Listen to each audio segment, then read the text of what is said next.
Selamat pagi, Shalom Bapak Ibu Saudara. Puji Tuhan, kita mulai ibadah kita berdoa.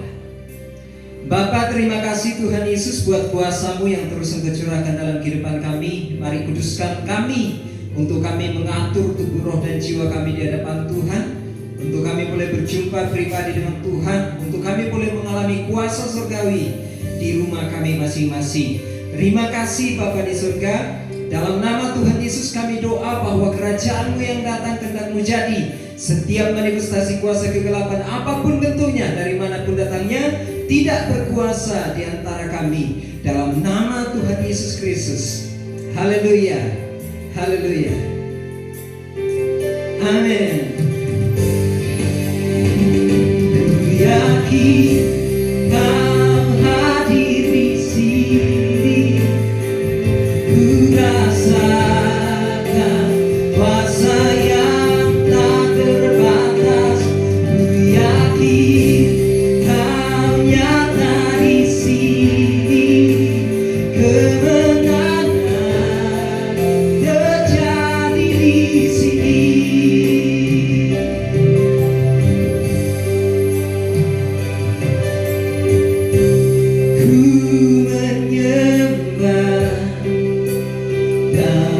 Kudus hadirat-Mu,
satu kemenangan kepada kemenangan yang lain. Terima kasih Bapa, karena Engkau kekuatan kami, dan Engkau adalah Allah yang tidak dapat dipandingkan kepada siapapun.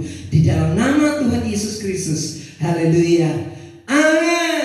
Tepuk tangan buat Tuhan.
Terima kasih Tuhan Yesus. Haleluya.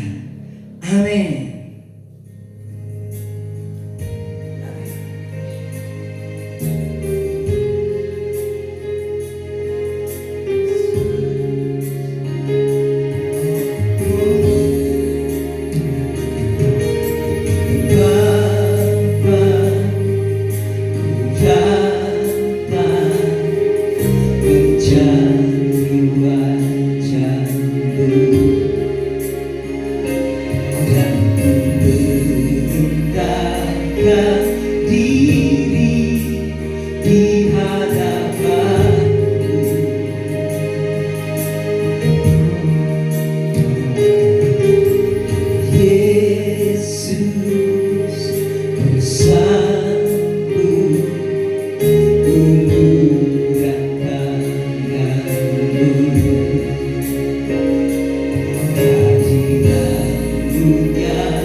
Jauh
berdiri di hadapanmu,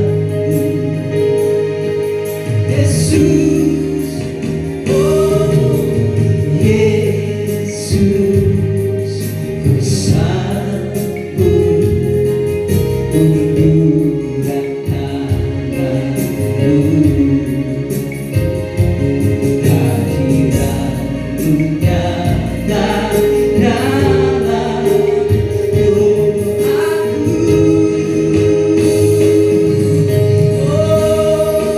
Oh Tuhan, Engkau tak jauh, bahkan dekat di hidupku. Sungguh ku rasakan betapa Kau mengasihiku.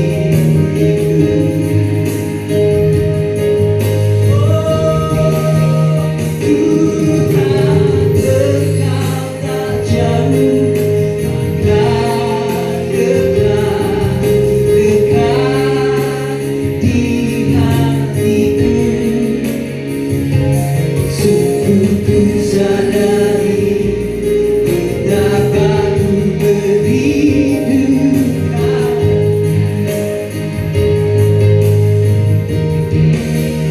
Tuhan, Engkau tak jauh, bahkan dekat di hidupku. Sungguh ku rasakan betapa Kau mengasihiku. Yesus, Yesus, Engkau tak jauh, bahkan dekat di hatiku. Sungguh ku sadari betapa ku merindukanmu.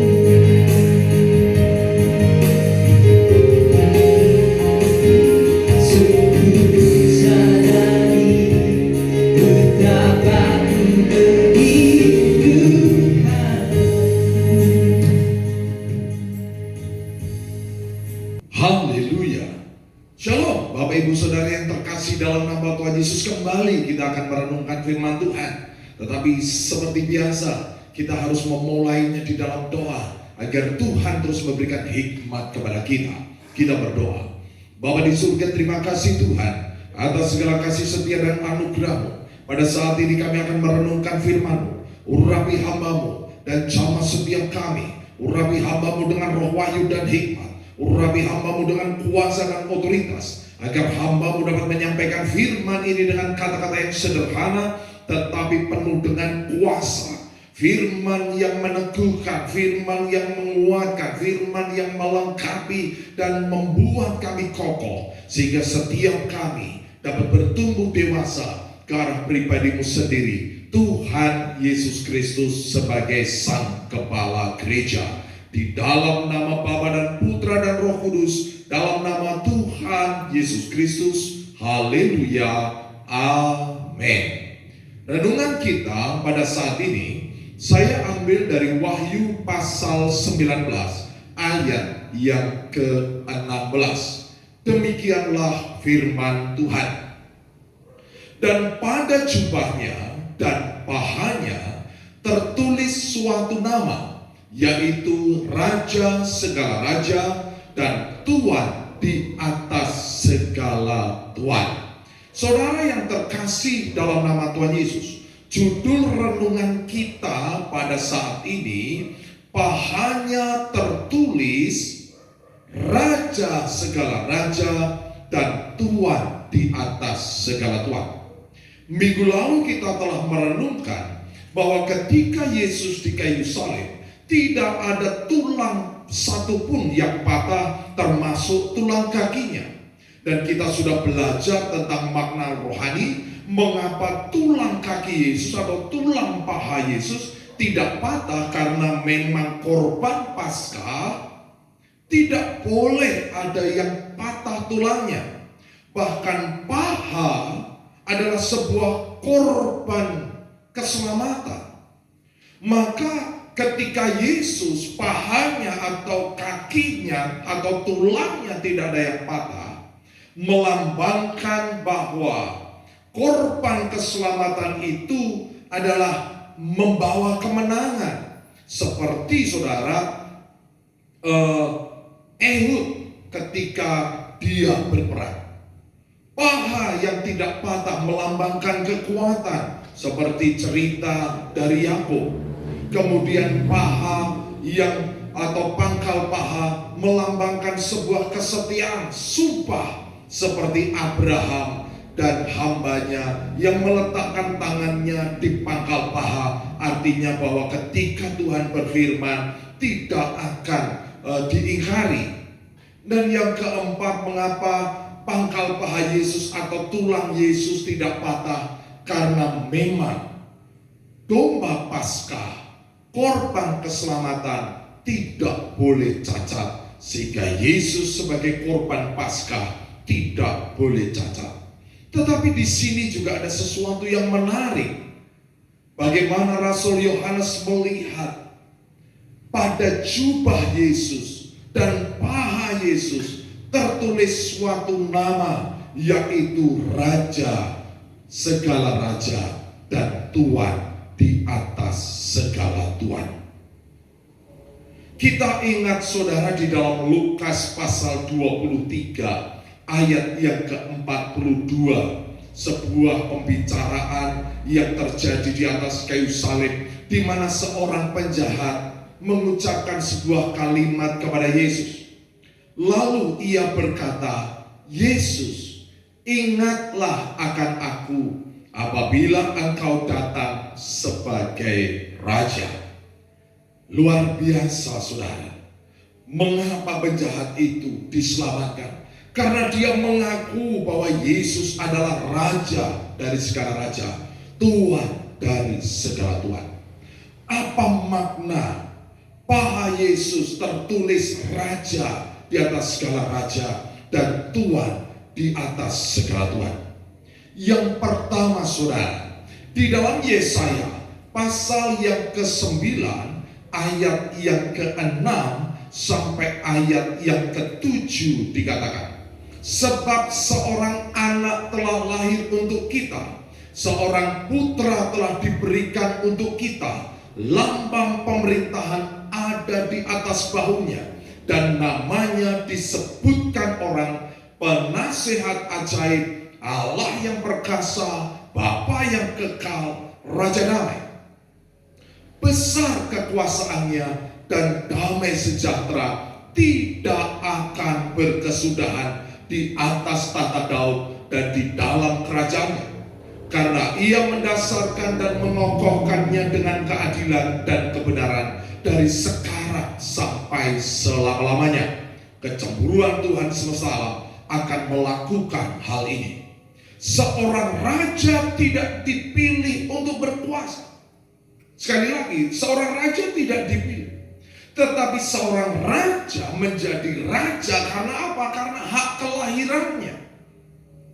Yesus yang datang ke dunia ini, selain disebut sebagai Sang Firman, dia juga adalah raja.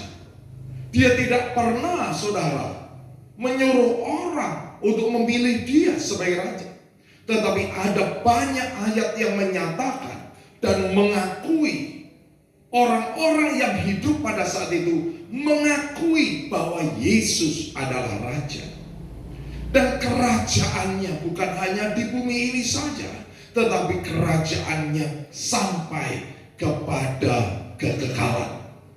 Alkitab berkata di dalam Wahyu pasal 11 ayat 15 dikatakan, lalu malaikat yang ketujuh meniup sangkakalanya, dan terdengarlah suara-suara nyaring di dalam surga, katanya, pemerintahan atas dunia dipegang oleh Tuhan kita, dan Dia yang diurapinya, dan Ia akan memerintah sebagai Raja sampai selama-lamanya. Kerajaannya adalah kerajaan kekekalan.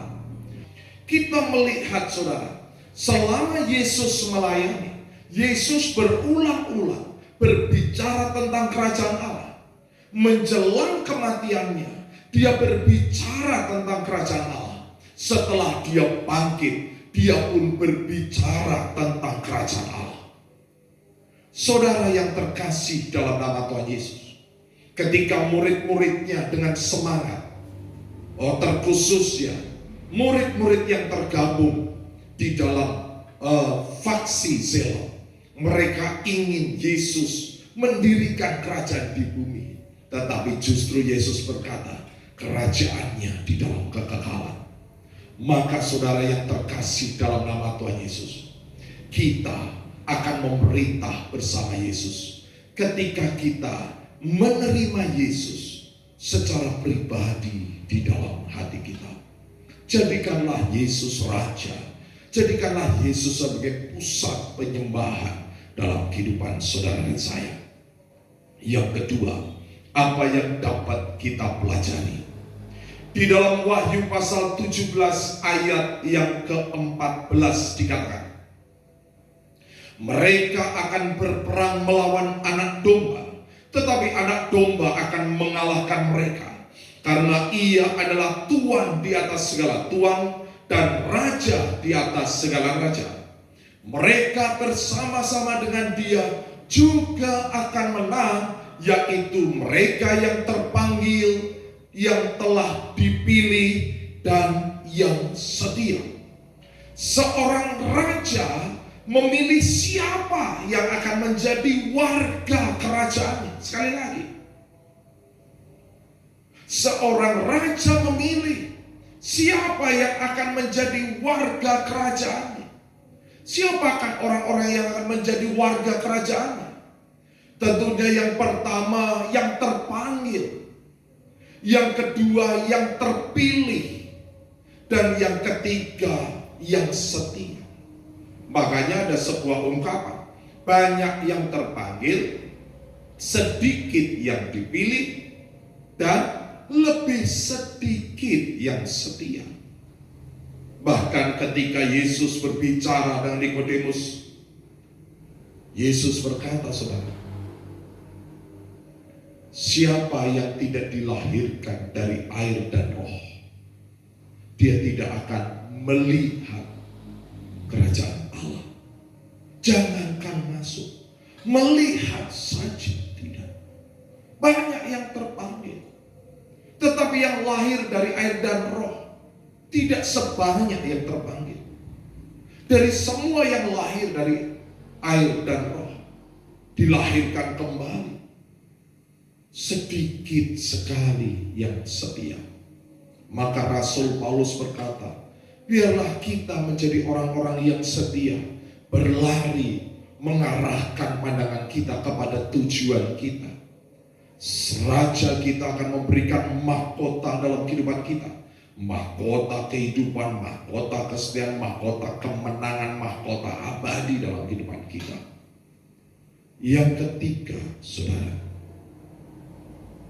di dalam 1 Timotius pasal yang ke-6 ayat yang ke-14 dan ayat yang ke-15, turutilah perintah ini dengan tidak bercacat dan tidak bercela, sehingga pada saat Tuhan kita Yesus Kristus menyatakan dirinya, yaitu saat yang akan ditentukan oleh penguasa yang satu-satunya dan yang penuh bahagia, Raja di atas segala raja dan Tuhan di atas segala tuan. Alkitab berkata, turutilah perintah ini. Perkataan raja adalah hukum bagi setiap kita. Bagaimana agar kita bersama-sama dengan dia di dalam kerajaan kekekalan? Turutilah perintah ini, sehingga kita dari hari ke hari disempurnakan, dan pada akhirnya Tuhan mendapati kita sebagai mempelai yang tak bercacat dan tidak bercela. Sebagai raja, dia tidak hanya menyampaikan perkataannya sebagai hukum, tetapi perkataannya adalah sumber hikmat, Seperti Raja Salomo, ada banyak orang yang datang kepada Raja Salomo untuk meminta nasihat, untuk meminta hikmat.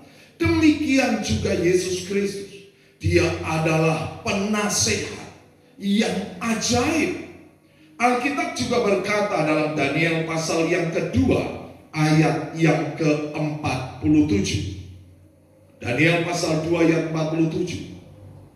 Berkatalah raja kepada Daniel, sesungguhnya lah Allahmu itu Allah yang mengatasi segala Allah, dan yang berkuasa atas segala raja, dan yang menyingkapkan rahasia-rahasia, sebab engkau telah dapat menyingkapkan rahasia itu. Bahkan seorang raja Nebukadnezar mengakui bahwa Allah yang disembah Daniel adalah Allah yang berkuasa atas segala raja. Dan yang menarik di sini, Allah juga yang menyingkapkan rahasia-rahasia. Rahasia kehidupan ini disingkapkan di dalam Yesus. Mengapa? Karena Yesus sebagai Sang Firman, Dia yang menciptakan segalanya. Dia tahu segala rahasia kehidupan. Jika ada banyak orang mulai membeli buku-buku ramalan nasib, mengapa mereka membeli buku ramalan nasib? Bukankah Allah yang menciptakan kita, yang mengetahui segala rahasia kehidupan? Biarlah setiap kita, saudara, terus meminta hikmat yang berasal dari Allah, agar kita tidak disesatkan oleh hikmat yang berasal dari dunia, hikmat yang berasal dari setan-setan, maupun hikmat yang berasal dari nafsu manusia. Dan yang keempat, saudara, yang terakhir, Alkitab berkata dalam Ulangan pasal 10 ayat 16 sampai ayat 17 dikatakan,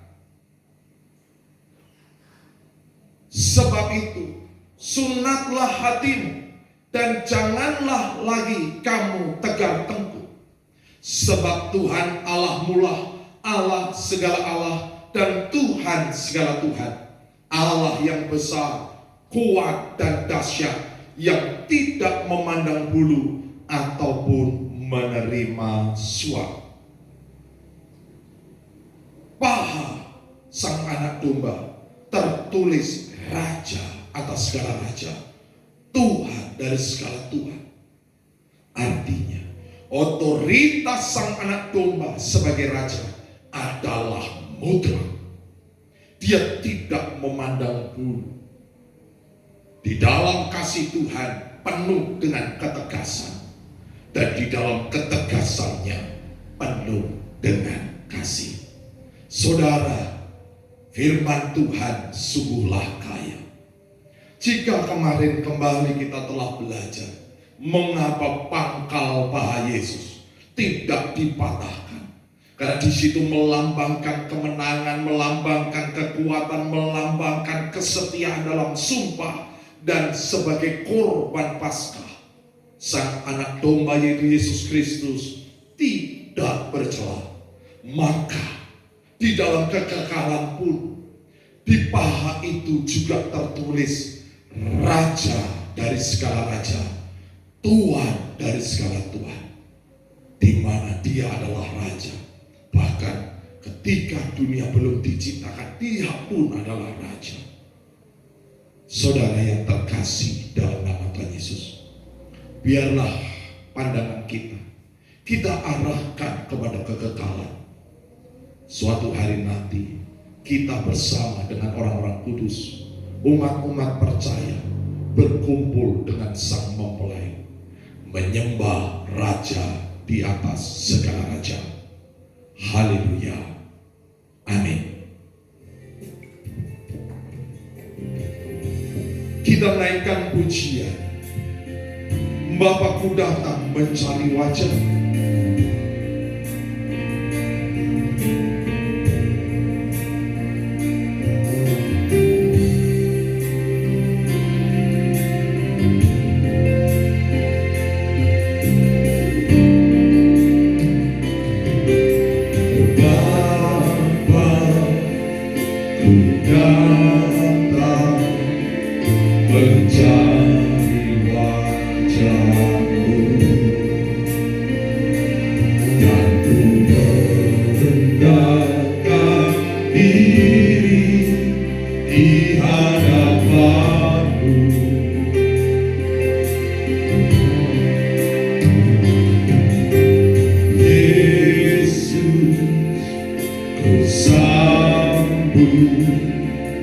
uluran tanganmu, hadiratmu nyatakan doaku.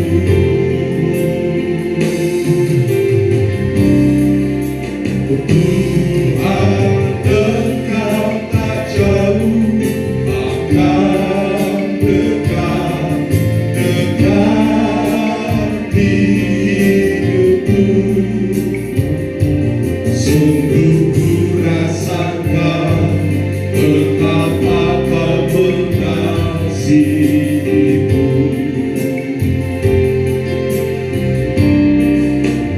Tuhan, Engkau tak jauh, akan dekat di hatiku.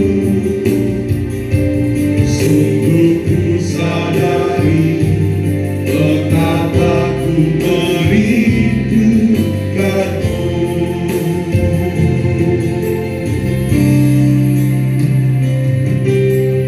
Bapa, ku datang mencari wajah-Mu, dan ku merendahkan diri di hadapan-Mu.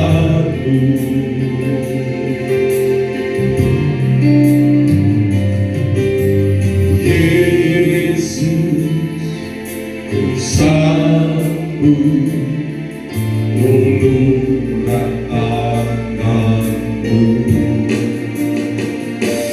hadiratmu nyatakan doaku.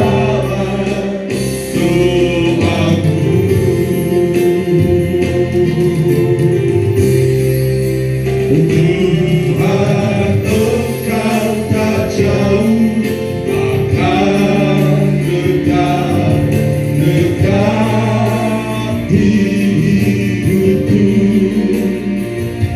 Sungguh ku rasakan betapa Kau mengasihiku.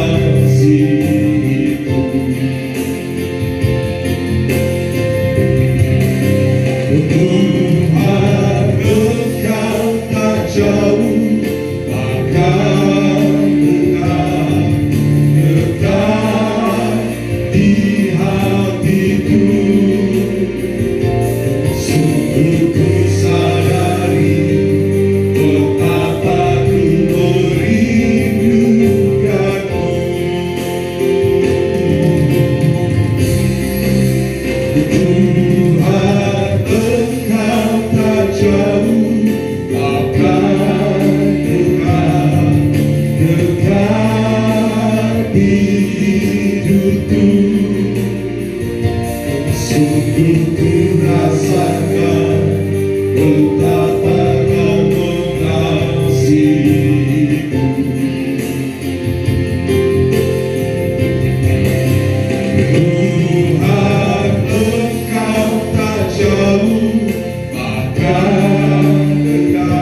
Kita siapkan hati kita untuk menerima perjamuan kudus. Biarlah setiap kita mempersiapkannya, bahwa Yesus adalah korban Paskah yang sempurna. Hanya Dia yang sanggup menyelamatkan kita. Sebab apa yang telah kuteruskan kepadamu telah aku terima dari Tuhan, yaitu bahwa Tuhan Yesus pada malam waktu Ia diserahkan mengambil roti, dan sesudah itu Ia mengucap syukur atasnya. Ia memecah-mecahkannya dan berkata, inilah tubuhku yang diserahkan bagi kamu. Perbuatlah ini menjadi peringatan akan aku. Di dalam nama Tuhan Yesus, inilah tubuh Tuhan Yesus, makan dengan iman. Dalam nama Tuhan Yesus.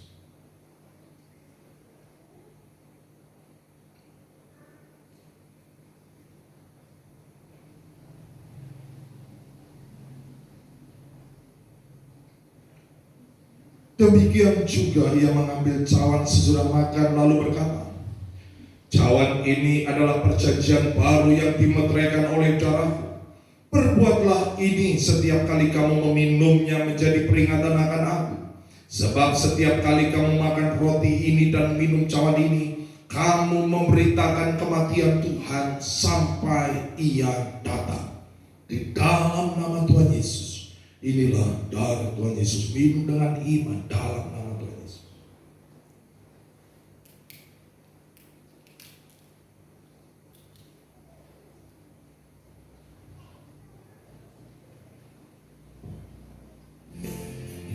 Kita naikkan syukur saudara. Jadikan Yesus Raja di atas segala raja dalam hati kita. Jadikan Yesus sebagai pusat penyembahan, agar kita tidak menyembah mamon, kita tidak menyembah organisasi, kita tidak menyembah manusia. Dialah sebagai pusat penyembahan kita. Kerajaannya adalah kerajaan kekal sampai selama-lamanya. Tuhan, Engkau tak jauh, akan dekat di hidupku. Sungguh ku rasakan betapa Kau mengasihiku.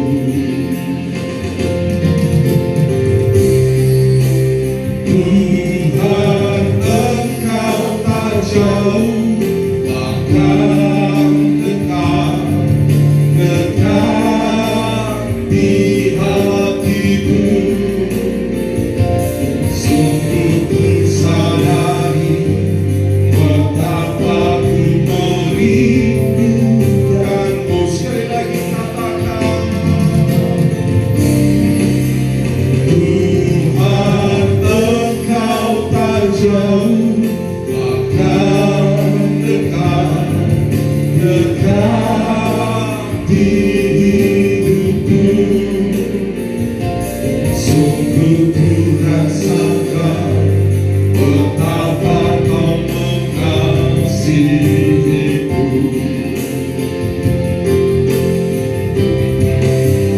Tuhan, Engkau tak jauh, bahkan dekat di hatiku. Sungguh ku sadari betapa ku merindukanmu.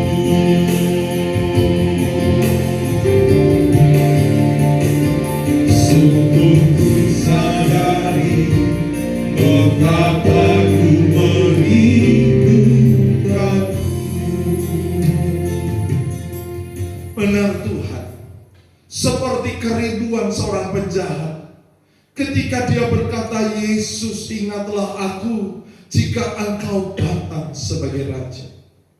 Maka biarlah Engkau terus menyertai, membimbing kehidupan kami Tuhan, agar kami terus hidup di dalam kerajaan. Bahkan kami rindu agar kami suatu hari nanti berkumpul bersama-sama dengan orang-orang kudus, orang-orang percaya dari seluruh dunia ini, dari masa ke masa, berkumpul bersama-sama menyambut sang mempelai, yaitu Engkau Tuhan Yesus Kristus. Engkau menjadi pusat penyembahan kami. Engkau yang menjadi Tuhan Juru Selamat kami. Terima kasih Tuhan atas anugerah-Mu. Ajar kami untuk beribadah di dalam takut dan gentar, karena Engkau adalah Raja di atas segala raja. Baiklah jemaat Tuhan, angkatlah kedua tanganmu, arahkan mata rohanimu dan terimalah berkat dari Tuhan. Diberkatilah kau yang tertanam di dalam taman Tuhan. Diberkatilah kau laki-laki, kau menjadi pohon terpantil kebenaran, tanaman kesukaan Tuhan yang menceritakan tentang keagungan Tuhan.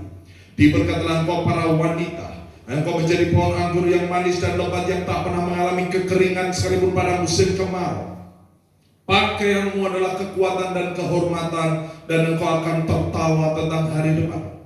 Diberkatilah engkau anak-anak muda, kau menjadi tunas zaitun yang berjalan dalam wibawa dan otoritas Allah. Seperti anak panah di tangan pahlawan, demikianlah hidupmu di tangan Tuhan.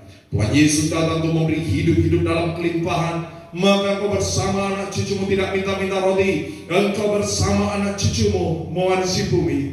Terimalah segala berkat Allah Abraham dan Israel jasmani rohani, persekutuan kasih dalam Tuhan Yesus Kristus, sukacita damai sejahtera dalam kuasa Roh Kudus menyertai kehidupan kita sampai Maranatha. Yang percaya sama-sama katakan amin.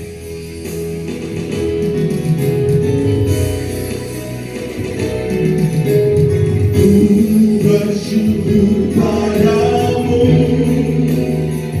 Kau Tuhan yang mengasihiku. Kaulah jaminan hidupku, hatimu akan kami